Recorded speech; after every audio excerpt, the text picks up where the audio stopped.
Initially, we were doing a study with families experiencing a number of stressors, and cell phones were used as a tool in assessment and data collection. And so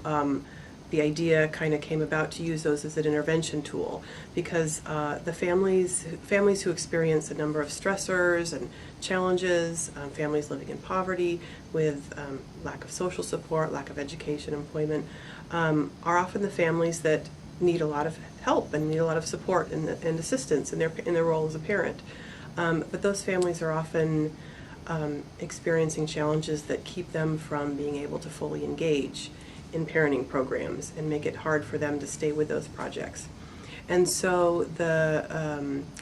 purpose of the study is really to look at how cell phones can be used as a tool to help engage families in the parenting intervention and get them not only to be participating in the study, but actively engaged in the intervention and using those parenting strategies that we're teaching throughout their routines and throughout their days with their child. We're seeing that families who receive the parenting intervention and the cell phones are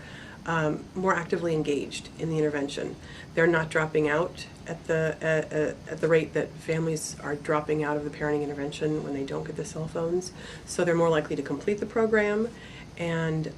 we think that they're getting a greater degree or a greater dosage of the intervention. So by being exposed to that intervention through not only their home visits but also text messages and phone calls,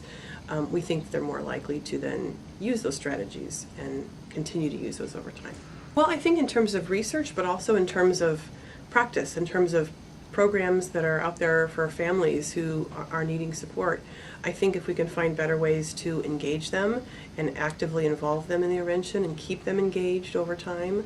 then we're just more likely to see better outcomes for families and for children in general.